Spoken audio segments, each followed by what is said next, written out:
नमस्कार, आप देख रहे हैं डीडी न्यूज। मैं हूं आंचल गुलाटी गुंबर। आगे बढ़ने से पहले एक नजर सुर्खियों की तरफ। संसद के दोनों सदनों में आज बजट पर आगे की चर्चा। अविश्वास प्रस्ताव के फैसले तक लोकसभा में नहीं जाएंगे स्पीकर ओम बिरला। विपक्ष के नोटिस पर नैतिकता के उच्च मापदंड के तहत बड़ा कदम।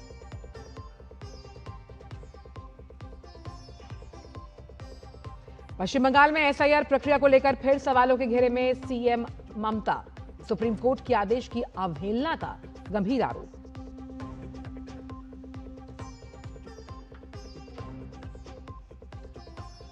उत्तर प्रदेश विधानसभा में आज पेश होगा राज्य का बजट। यूपी के वित्त मंत्री सुरेश खन्ना पेश करेंगे योगी सरकार के दूसरे कार्यकाल का आखिरी पूर्ण बजट।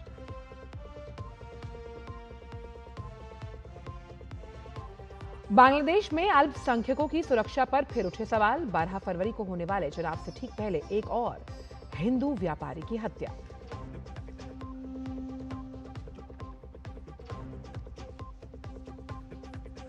और टी20 वर्ल्ड कप में आज 3 बड़े मुकाबले। दक्षिण अफ्रीका का अफगानिस्तान के साथ, ऑस्ट्रेलिया का आयरलैंड और तीसरे मैच में इंग्लैंड का सामना वेस्ट इंडीज के साथ।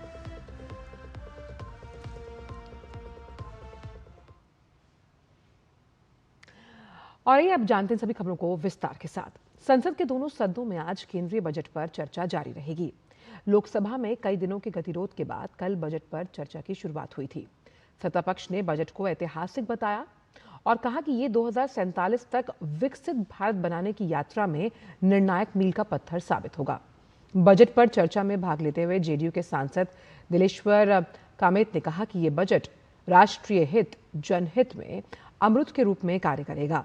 उन्होंने कहा कि प्रधानमंत्री मोदी के प्रगतिशील और दूरदर्शी नीति के कारण सभी वर्गों का सशक्तिकरण हो रहा है।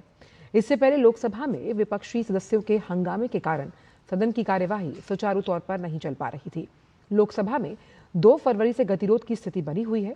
वहीं राज्यसभा में भाजपा सहित सत्ता पक्ष के दलों ने बजट में की गई घोषणाओं को देश की अर्थव्यवस्था के लिए उपयोगी और राष्ट्र निर्माण की दिशा में एक महत्वपूर्ण कदम करार दिया। संसद में आज के कामकाज की बात करें तो दोनों सदनों में अहम विधायी कार्य सूचीबद्ध है। साथ ही प्रश्नकाल के दौरान विभिन्न मंत्रालयों से कई अहम प्रश्न पूछे जाने भी शामिल हैं। वहीं शून्यकाल में सांसद लोकहित से जुड़े कई अहम मुद्दों को उठाने वाले हैं। लोकसभा अध्यक्ष ओम बिरला ने अपने खिलाफ विपक्ष द्वारा लाए गए अविश्वास प्रस्ताव पर निर्णय होने तक सदन की कार्यवाही में शामिल नहीं होने का बड़ा फैसला किया। लोकसभा अध्यक्ष और ओम बिरला ने नैतिकता के उच्च मापदंड के तहत फैसला लेते हुए कहा कि विपक्ष के द्वारा लाए गए अविश्वास प्रस्ताव के निपटारे तक वो लोकसभा अध्यक्ष की कुर्सी पर नहीं बैठेंगे। विपक्ष ने कल स्पीकर के खिलाफ अविश्वास प्रस्ताव का नोटिस दिया था। विपक्ष ने ये नोटिस लोकसभा के महासचिव को सौंपा। लोकसभा सचिवालय के सूत्रों ने बताया कि नोटिस की जांच किए जाने के बाद ही नियमानुसार आगे की कार्रवाई की जाएगी। कांग्रेस, डीएमके, समाजवादी पार्टी, राष्ट्रीय जनता दल और वामपंथी दलों सहित विपक्षी दलों के 118 सदस्यों ने महासचिव को सौंपे गए नोटिस पर हस्ताक्षर किए। हालांकि तृणमूल कांग्रेस सांसदों ने इस नोटिस पर हस्ताक्षर नहीं किए हैं।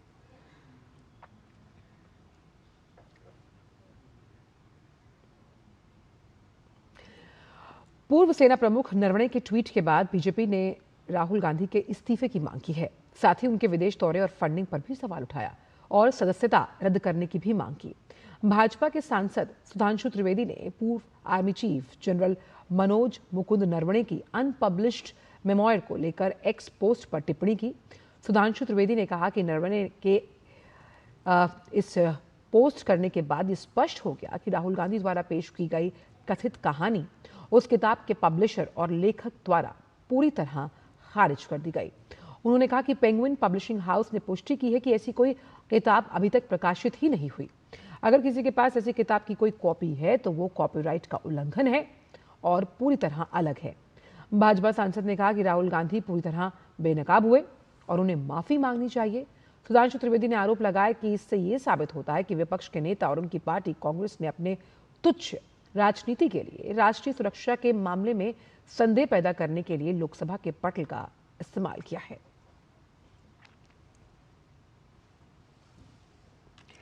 केंद्रीय मंत्री अश्विनी वैष्णव ने सोशल मीडिया एक्स पर एक पोस्ट कर स्टेनलेस स्टील कंटेनर में नमक हैंडलिंग के सफल होने की जानकारी दी। उन्होंने लिखा, भीमासर गांधीधाम में स्टेनलेस स्टील कंटेनर में नमक हैंडलिंग का सफल ट्रायल हुआ। कंटेनर का डिजाइन जंग लगने से बचाता है, ज्यादा समय तक चलता है, हाथ से सफाई और बर्बादी खत्म होती है। माल ढुलाई में नया बेंचमार्क सेट करते हुए टर्न अराउंड टाइम बेहतर हो रहा है।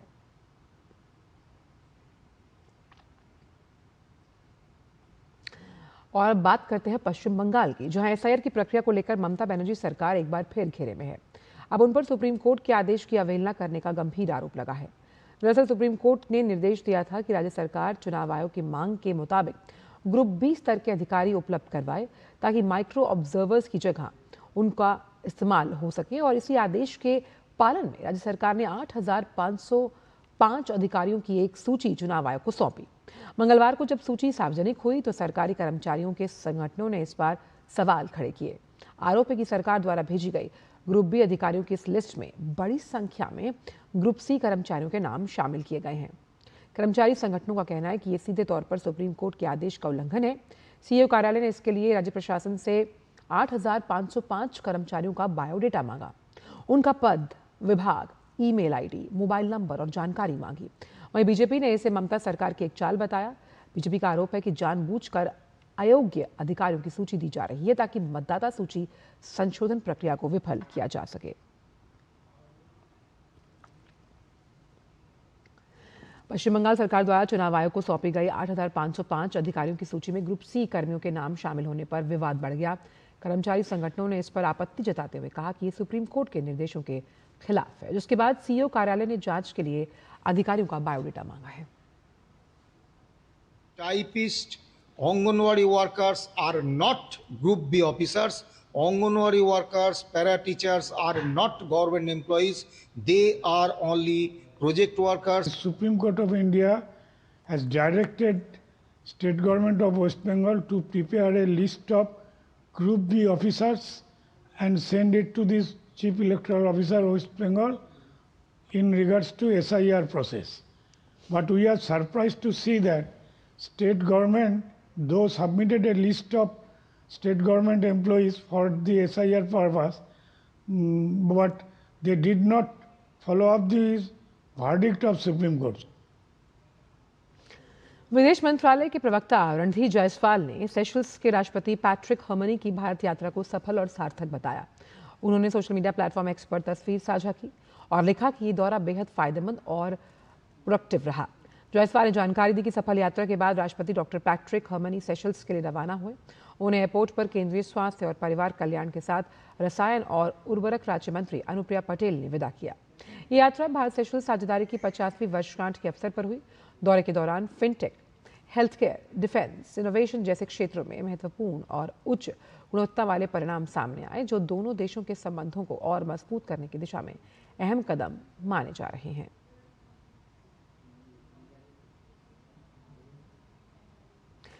खबर उत्तर प्रदेश से, जहां की यूपी सरकार के दूसरे कार्यकाल का आखिरी पूर्ण बजट आज पेश किया जाएगा।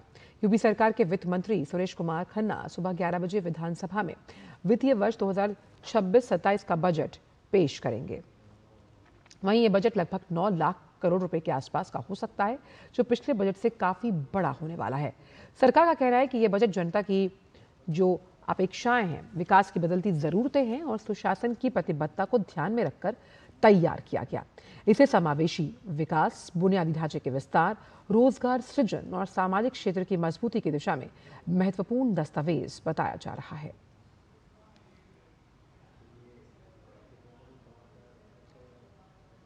और फिलहाल वक्त छोटे से ब्रेक का है। आप देखते रहिए डीटी न्यूज।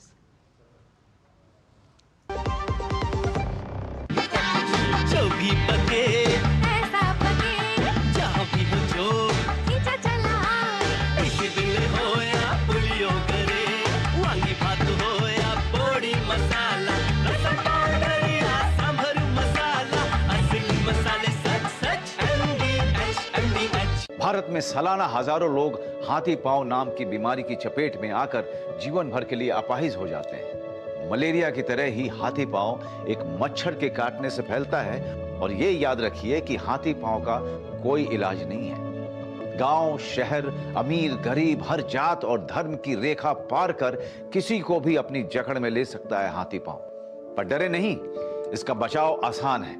साल में सिर्फ एक बार सरकार द्वारा दी हुई मुफ्त दवाएं खाएं और इस बीमारी से अपने आप को और अपने परिवार को बचाएं। याद रहे, एमडीए कार्यक्रम 10 फरवरी से शुरू होकर 2 सप्ताह तक चलेगा। दवा जरूर खाएं। स्वास्थ्य एवं परिवार कल्याण मंत्रालय, भारत सरकार द्वारा जनहित में जारी।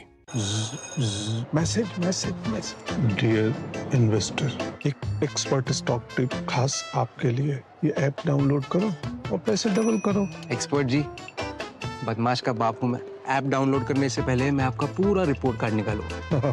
मैं मूर्ख नहीं हूँ। डिस्टेंस। यूपीआई कहता है अगर कोई ऐसी सलाह दे तो पहले एडवाइजर की पूरी जांच कर ले और कहे मैं मूर्ख नहीं।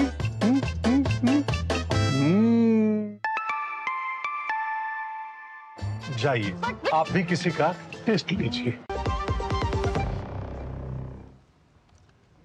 ब्रेक के बाद सभी का स्वागत। बढ़ते हैं आगे। 2047 तक विकसित भारत के लक्ष्य को हासिल करने में आर्टिफिशियल इंटेलिजेंस बड़ा मददगार होने वाला है। एआई में भारत अब दुनिया की अगुवाई करने की तैयारी कर रहा है और उसी मकसद में दिल्ली में 16 से 20 फरवरी तक भारत एआई इम्पैक्ट समिट 2026 का आयोजन किया जा रहा है। समिट के तमाम पक्षों और आर्टिफिशियल इंटेलिजेंस की अहमियत को बताते हुए इस पर हम एक सीरीज चला रहे हैं, एआई इम्पैक्ट समिट भारत 2026।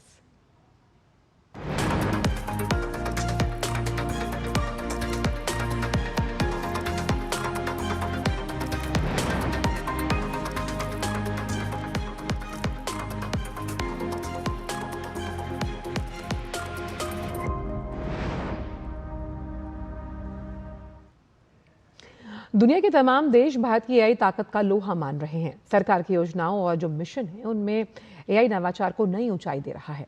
फरवरी 2026 में होने वाला एआई इम्पैक्ट समिट भारत को ग्लोबल आर्टिफिशियल इंटेलिजेंस हब बनाने की दिशा में बड़ा कदम होगा।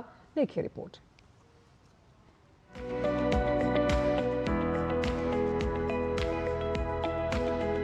एआई की दुनिया में भारत की धमक। भारत बनेगा ग्लोबल एआई हब। स्टार्टअप से लेकर सुपर कंप्यूटर्स तक, डिजिटल इंडिया से ग्लोबल इम्पैक्ट तक, भारत अब सिर्फ तकनीक अपना नहीं रहा बल्कि तकनीक का नेतृत्व भी कर रहा है। आज दुनिया एक नई क्रांति के दौर में है और वो है एआई की क्रांति। आने वाला भविष्य इसी पर टिका है। यही वजह है कि केंद्र सरकार ने एआई की दुनिया में कई कदम उठाए हैं, जिसकी बदौलत भारत एक उभरता हुआ वैश्विक एआई हब है। भारत में एआई बनाना और एआई को भारत के लिए कारगर बनाने के विजन से प्रेरित होकर कैबिनेट ने मार्च 2024 में इंडिया एआई मिशन को मंजूरी दी, जिसका 5 वर्षों के लिए बजट 10,371.92 करोड़ है। ये मिशन भारत को एआई में वैश्विक हब बनाने की दिशा में एक निर्णायक कदम है। इसके अलावा सरकार ने एआई उत्कृष्टता केंद्र स्थापित किए हैं। ये केंद्र स्वास्थ्य, कृषि और शिक्षा जैसे क्षेत्रों में नए और उपयोगी एआई समाधान विकसित करते हैं। केंद्र सरकार की इन पहलों के दम पर भारत ने आर्टिफिशियल इंटेलिजेंस में विश्व की प्रतिस्पर्धी क्षमताओं के मामले में तीसरा स्थान हासिल किया है। ये रैंकिंग वैश्विक एआई परिदृश्य में भारत के तेज विकास को दर्शाती है। वहीं भारत को विश्व स्तर पर एआई हब बनाने के लिए नई दिल्ली में 16 से 20 फरवरी 2026 तक इंडिया एआई इम्पैक्ट समिट 2026 होने जा रहा है, जो किसी विकासशील देश में होने वाला पहला और दुनिया का सबसे बड़ा वैश्विक एआई शिखर सम्मेलन है। इस सम्मेलन में दुनिया भर की अग्रणी हस्तियां, नीति निर्माता, प्रौद्योगिकी कंपनियां और विशेषज्ञ हिस्सा लेंगे। इस दौरान एआई से आर्थिक वृद्धि, नवाचार, समावेशन और सामाजिक सशक्तिकरण पर चर्चा होगी।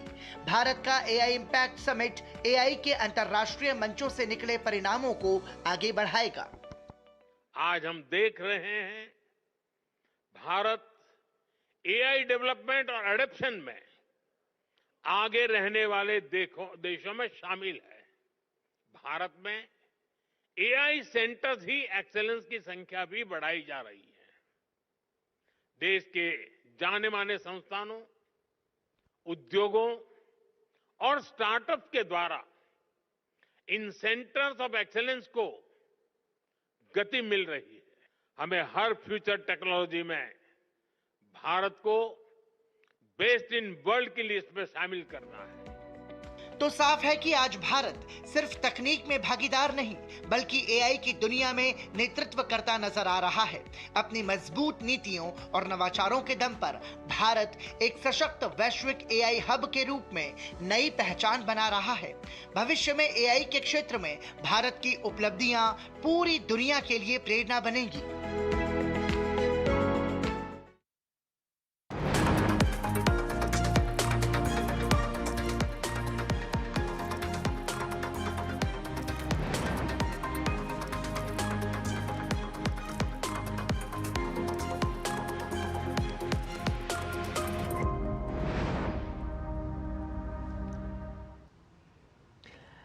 और अब बात नक्सल प्रभावित बस्तर की, जहां सालों तक डर, हिंसा और बंदूकों की गूंज ने आम जिंदगी को जकड़ा हुआ था। आज वहीं बदलाव की तस्वीर साफ दिखाई दे रही है। कभी नक्सलगढ़ के नाम से पहचाने जाने वाले इलाके में अब शहनाई की मधुर धुनें सुनाई दे रही हैं। छत्तीसगढ़ के दंतेवाड़ा में मुख्यमंत्री कन्या विवाह योजना के तहत आयोजित सामूहिक विवाह समारोह में आत्मसमर्पित नक्सलियों ने भी समाज की मुख्यधारा में लौटते हुए नए जीवन की शुरुआत की। देखिए खास रिपोर्ट। छत्तीसगढ़ में मुख्यमंत्री कन्या विवाह योजना के तहत आयोजित इस सामूहिक विवाह समारोह में आत्मसमर्पित नक्सलियों ने भी वैदिक मंत्रोच्चार के बीच 7 फेरे लिए। ये दृश्य न सिर्फ विवाह का था बल्कि हिंसा छोड़कर शांति और सम्मान की राह चुनने का संदेश भी दे रहा था। दंतेवाड़ा जिले के मगडू और माड़वी बुधारी का विवाह एक प्रतीक बन गया। जंगल, बंदूक और माओवादी हिंसा के लंबे सफर के बाद ये जोड़ा अब समाज की मुख्यधारा में सम्मानजनक जीवन की शुरुआत कर रहा है। समारोह का सबसे भावुक और प्रेरक पल आत्मसमर्पित नक्सली युगल हेडमे और बामन का विवाह रहा। 7 फेरों के साथ दोनों ने कानून, समाज और शांति के मार्ग पर चलने का संकल्प लिया। मैंने 15 साल काम किया, छोटा समय में गया। मुलाकात मतलब उसी में नक्सल संगठन में थे दोनों। मैं वहाँ प्यार किया है, यहाँ पे आके शादी जो सामूहिक के साथ कर रहा है। घर वापस लौट आए हैं तो हम लोग परिवार के साथ, जो ससुराल के साथ, सभी के साथ मिलजुल के रहना है। कार्यक्रम में मौजूद क्षेत्रीय विधायक चैतराम अटामी ने कहा कि मां दंतेश्वरी के दिव्य प्रांगण में हुआ ये आयोजन समाज में सकारात्मक बदलाव का प्रतीक है। सामूहिक विवाह हुआ है। मुख्यमंत्री कन्या विवाह योजना के अंतर्गत पूरे प्रदेश में एक साथ शुरुआत किया गया है। इस समय दंतेवाड़ा में भी एक नक्सल जोड़ा के साथ सिलेंडर किए हैं नक्सलियों ने। उन्होंने भी एक जोड़ा के साथ यहाँ पर सामूहिक विवाह संपन्न हुआ है। नक्सल प्रभावित बस्तर में जब बंदूकों की जगह शहनाई बजती है तो ये सिर्फ एक समारोह नहीं बल्कि शांति, विश्वास और विकास की नई कहानी बन जाती है। डीडी न्यूज के लिए बस्तर से सोमेश पटेल की रिपोर्ट।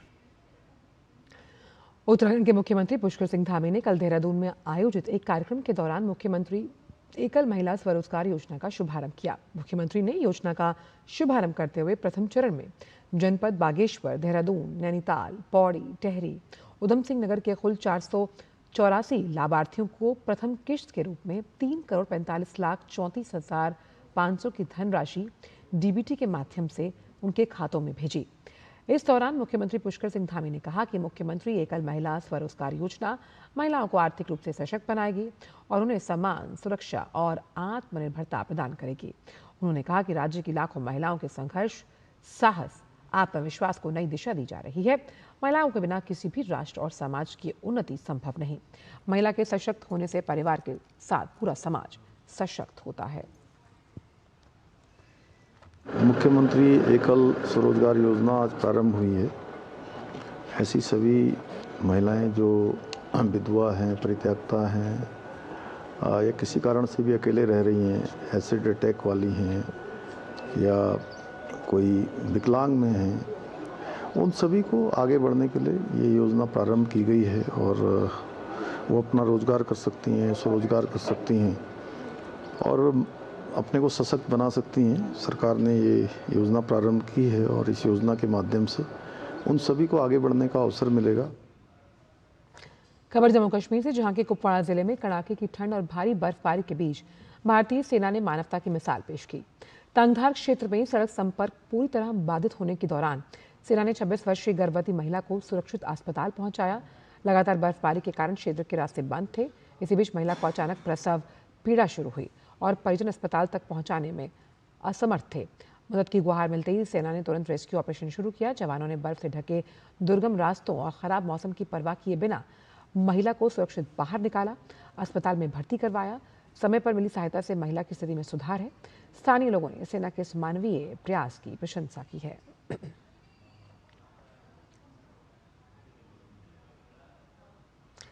विदेश सचिव विक्रम मिस्री ने ब्रिक्स शेरपा सम्मेलन में भाग लेने के लिए भारत आए चीन के कार्यकारी उप विदेश मंत्री मा झाओक्स के साथ भारत चीन रणनीतिक वार्ता की है। दोनों पक्षों ने द्विपक्षीय संबंधों में आई सकारात्मक प्रगति की समीक्षा की और लोगों के बीच आदान प्रदान बढ़ाकर संवेदनशील मुद्दों पर चिंताओं का समाधान कर संबंधों को आगे बढ़ाने की तरीकों पर चर्चा की। उन्होंने वैश्विक और क्षेत्रीय स्थिति के साथ साथ बहुपक्षीय मुद्दों पर भी अपने विचार को साझा किया। अगस्त 2024 में देशव्यापी हिंसक विरोध प्रदर्शन और आवामी लीग की प्रमुख शेख हसीना को सत्ता से हटाए जाने के करीब 1.5 साल बाद कल बांग्लादेश में संसदीय चुनाव होंगे। 299 निर्वाचन क्षेत्रों के लिए होने वाले मतदान के लिए 51 दलों के 2000 से ज्यादा उम्मीदवार चुनावी मैदान में हैं, जबकि 12 करोड़ 70 लाख से ज्यादा मतदाता अपने मतपत्रों से इनके भाग्य का फैसला करेंगे। इसमें मुख्य मुकाबला खालिदा जिया के बेटे तारिक रहमान की अगुवाई में लड़ रही बीएनपी और जमात इस्लामी के बीच माना जा रहा है। गहरे राजनीतिक ध्रुवीकरण और चिंताओं के बीच हो रहे चुनाव को संपन्न कराने के लिए 10 लाख पुलिसकर्मियों और सुरक्षाकर्मियों की तैनाती की गई। 14 फरवरी तक सेना को अलर्ट रखा गया है, लेकिन राजनीतिक हिंसा और पत्रकारों पर हमले थमे नहीं। एक मानवाधिकार समूह ने जनवरी के अंत में अब तक राजनीतिक झड़पों में 6 मौतों और लगभग 900 घायलों की जानकारी दी। महिला उम्मीदवारों ने भी उत्पीड़न, धमकियों और उन्हें बदनाम करने वाले अभियानों की शिकायत की है। वहीं बांग्लादेश में अल्पसंख्यकों, खासकर हिंदू समुदाय के खिलाफ हिंसा थमने का नाम नहीं ले रही। ताज़ा मामला मेमनसिंह जिले के त्रिशाल उपजिले से सामने आया, जहां बदमाशों ने 62 वर्षीय हिंदू कारोबारी सुषेन चंद्र सरकार की बेरहमी से हत्या कर दी। घटना भोगर बाजार चौराहे पर हुई, जहां हमलावरों ने धारदार हथियार से वार कर उन्हें मौत के घाट उतारा। दुकान से कई लाख बांग्लादेशी टका लूट कर फरार हुए। चुनाव से ठीक 3 दिन पहले हुई इस हत्या ने बांग्लादेश में हिंदुओं की सुरक्षा को लेकर फिर गंभीर सवाल खड़े किए। पुलिस मामले की जांच कर रही है। बांग्लादेश में हिंदुओं पर बढ़ती हिंसा को लेकर भारत ने पहले ही गहरी चिंता जताई थी। साथ ही अंतर्राष्ट्रीय मानवाधिकार संगठनों और दुनिया भर के लोगों ने इन घटनाओं पर गंभीर चिंता जताई है। और अब बात क्रिकेट से जुड़ी हुई। भारत और श्रीलंका की जमीन पर आयोजित हो रही आईसीसी T20 वर्ल्ड कप 2026 का आज 5वां दिन। आज के 3 बड़े मुकाबलों में उतरने वाली 6 टीमों में 5 बड़ी टीमें मैदान पर होंगी। ऑस्ट्रेलिया, इंग्लैंड, वेस्टइंडीज, दक्षिण अफ्रीका, अफगानिस्तान टीम दम दिखाएंगी और इन टीमों के अलावा आयरलैंड की एकमात्र टीम है जो इन 5 बड़ी टीमों के मुकाबले कमजोर नजर आ रही है। आज का पहला मुकाबला दक्षिण अफ्रीका बनाम अफगानिस्तान के बीच अहमदाबाद के नरेंद्र मोदी स्टेडियम में खेला जाएगा। दूसरा मैच ऑस्ट्रेलिया और आयरलैंड टीम के बीच कोलंबो में खेला जाना है। ये मुकाबला 3 बजे से शुरू होगा। ऑस्ट्रेलिया टीम अपना पहला मैच खेलने उतरेगी। आज का तीसरा अहम मैच इंग्लैंड और वेस्टइंडीज के बीच होगा। ग्रुप सी में दोनों टीमें एक एक मैच जीत चुकी हैं। ऐसे में आज का मैच जीतने वाली टीम पॉइंट्स टेबल के टॉप पर पहुंच जाएंगी। ये मुकाबला मुंबई के वानखेड़े मैदान पर शाम 7 बजे से खेला जाएगा। कुल मिलाकर आज का दिन क्रिकेट रोमांच से भरपूर होने वाला है। राजधानी दिल्ली के डॉक्टर करनी सिंह शूटिंग रेंज में चल रही एशियन निशानेबाजी चैंपियनशिप के 7वें दिन भारत ने 2 और स्वर्ण पदक जीतकर अपना दबदबा बनाए रखा। 50 मीटर राइफल 3 पोजीशन स्पर्धा में प्राची गायकवाड़ ने स्वर्ण पदक जीता। 25 मीटर रैपिड फायर पिस्टल स्पर्धा में आदर्श सिंह ने शीर्ष स्थान हासिल किया। पदक तालिका में भारत 39 स्वर्ण, 15 रजत और 12 कांस्य पदक के साथ शीर्ष स्थान पर है।